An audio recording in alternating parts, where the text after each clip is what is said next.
Water signs that aren't self-aware will always talk about how important communication is, but then expect you to read their mind. I've known water signs that were horrifically manipulative, selfish, always playing the victim. They hold grudges and never really get over stuff, and they come with baggage. Shh. Did you see that? Okay, everybody, calm down. Don't explode in a rage. Let them talk. I'm here to give you all the truths and nothing else. If you've just read the comments, then you know that dating a water sign pretty much looks like this. But anyway, today we're getting the truth from the most private and intense signs. I'm not here to defend or cancel anyone. I'm just here to spill the astro tea. Let's talk facts, and we'll be spying on the water signs on Reddit. Reddit is savage, but sometimes it's public service. Let's see what people who dated them really have to say about the water signs, except those comments that you've seen in the preview. So first up, we have Cancer. It's basically the first in line for some hate. So let's have a look at what everyone is saying on Reddit.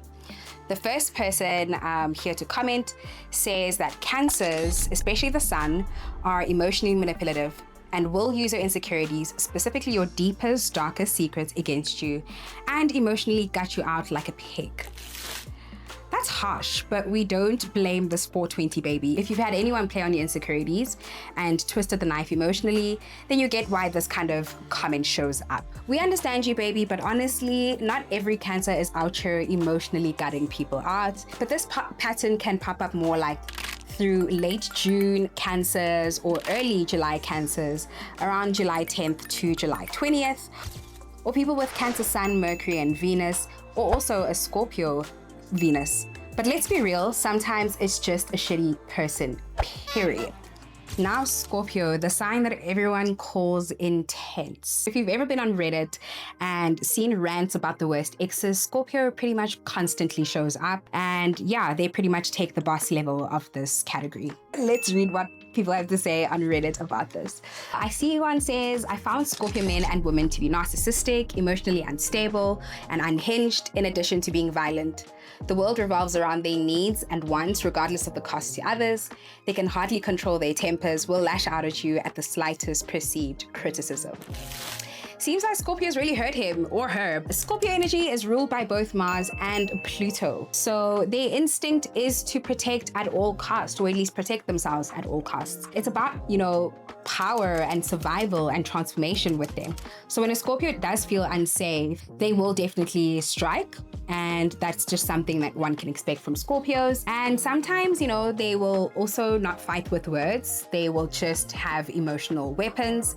And, this isn't about being evil. It's about never wanting to be betrayed or to feel vulnerable or used ever again. Which Scorpio is most prone to this kind of behavior? Let's have a look. It's mostly, Scorpios born in the middle of November, so around about November 5th to November 15th. They happen to be the purest Scorpio decan, and they're ruled by Pluto. So Mars and Pluto as well in the first house tend to have these kind of traits. Pluto in the 8th house, Pluto in the 12th house as well. But we'll talk about this later, right? So let's get to Pisces finally and see what people on Reddit have to say about this water sign. People tend to think that Pisces are all artsy and, soft. We'll see if you still think so after this commentary about what people have to say here on Reddit. The first thing here that we read is, my worst experience with a Pisces woman was that she employed white women tears. She would nitpick every single thing that I did when we were working together. If I called her out, she would start crying and get everyone on her side like I was this huge asshole. Then she would immediately run to the guys we worked with and cry about what a meanie I am. Damn, poor Pisces. If I were not an astrologer, I'd imagine you look like this after this comment. Why does this pattern happen, right? Pisces is ruled by Neptune. So this is the planet of empathy, illusions, and blurred emotional boundaries. So when a Pisces feels criticized or threatened, their gut response isn't to argue, right? It's to escape or to seek protection. The white knight effect, that's Pisces' shadow side. So Pisces that isn't very developed in their energy, they will pretty much, recruit others into validating their pain, intentionally or not, right? Sometimes they're not aware that they're doing this, but it can be something that happens pretty regularly. And they would do this instead of dealing with issues one-on-one, which is pretty toxic if you ask me. But here's the real nut kicker, right? A healed Pisces is a total empath, right? They can set boundaries, they express their needs, and they don't need drama or tears for people to support them, right? The one described here probably has high Neptune or Saturn aspects to Neptune, or a bunch of planets in the 12th house, right? That's a classic cry and play the victim type of role, particularly where Pisces is concerned. Let me teach you some real stuff about choosing these guys, right? Okay, so we've seen the drama, right? But it's about time we got really real. Not every Cancer, Scorpio, or Pisces is out there masterminding emotional turmoil or chaos, right? So water signs can be incredible friends, partners, and healers, especially when they're in a good place. And I have proof for this, right? But going back to Reddit. So the Cancers I know are very complex people that seem to feel deeply. As friends, they seem to pick up on when something is wrong and show up in unexpected ways, like having an idea that pulls you out of whatever you're going through.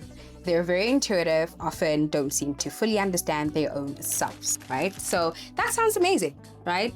And let me show you how to spot a good Cancer. The first thing you might want to look out for is someone who has Cancer in their 3rd house or 11th house. They tend to give quite a lot to their friends, and not just their families. And they're pretty much easier to be around and to trust.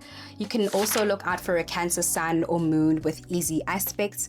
Easy aspects in this case would be trines or sextiles, and mostly trines and sextiles to a planet that is benefic, like Jupiter, and at times even Neptune. I would suggest that you just send through your chart to ChatGPT or an astrologer and ask about that, right? Just get more info before you kind of dive in. And this makes them also quite open-minded, just the Cancers that I would have named, and forgiving, and also emotionally wise. So that's kind of really great traits about Cancer compared to what we read before. So it's not all doom and gloom. Another sort of really good sign where Cancer is involved is having a Cancer that is born in late June or even early July. So that would be between the dates of June 25th and July 5th, right? So these are often the classic emotional caretaker type of Cancers. So the hard ones though, the ones to look out for are usually the Cancer placements in the 12th house or the 8th house, and Cancer moon or sun in a square or opposition to Saturn or Pluto. So those will be pretty difficult Cancers to deal with,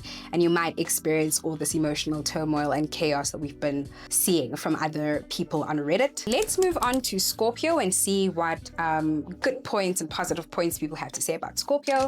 So this comment and user says, I've always loved Scorpios. They've been good with boundaries, and I'm totally comfortable with intensity. I've always found them charming and funny. See, not all Scorpios are the drama. Let me show you actually how to spot a good Scorpio. So the first thing you want to look out for is potentially Scorpio planets in the 3rd house, the 5th house, or the 11th house. This means they're pretty playful, right? And pretty expressive and loyal to friends as well. And then there are Scorpios who were born between November 3rd and November 13th. These are the classic, pretty self-aware Scorpios. They're intense, but they're very protective as well.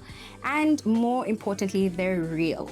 And then the hard ones, right? The ones to look out for are usually Scorpio placements in the 8th house or Scorpio placements in the 12th house. Or even then, Scorpios that are born at the very start of October, so that would be between October 23rd and 26th, and the very end of November, so that would be November 19th to November 22nd, right? And this would span the whole spectrum of Scorpio season, so look out for those ones. And last but not least, let's have a look at Pisces and what people have to say about that. The first comment here says, every Pisces I know seems to be very sensitive and emotionally intelligent. They're also usually very creative, and I personally love them. So this is how you would spot a good Pisces, right? So these are the things to look out for. The first thing would be Pisces planets in the 3rd house or 6th house. So these people are really great at helping. They really like to listen, and they listen really well and intently. And they love being present for their friends and the people in their lives, which is really positive. Another thing is if they have Pisces placements, again, in the 3rd house, 5th house, or the 11th house, right? These people support others without getting really overwhelmed. Because as we know, Pisces individuals can definitely get overwhelmed very quickly. They absorb a lot of energy. So with these placements, I feel like they're better equipped to handle it. And then we have, Pisces that are born between March 1st and March 10th. These are classic Pisces, right? And they have the intuitive vibe, and they're never too dramatic as such. Now, looking at Pisces placements that you should likely be quite wary of. If you see too many planets in the 12th house, or lots of squares and aspects to like Saturn and Neptune, right? So this is definitely something to be a little bit wary when you see it. Right, so that's it for now. You kind of know how to spot every water sign for their good attributes and their terrible attributes and everything in between. We've also just seen what people honestly have to say about all of this online. So this is not just my opinion, which is really great because we're out here to do really clear data collection. But remember, sometimes even astrology can't help if someone is just stubborn or unhealed or honestly a little clueless. So trust the stars, but trust your gut even more. Thank you so much for watching. If you have any comments of your own, questions, or anything that you'd like to add to the conversation, please leave it in the comments. Thank you so much for watching.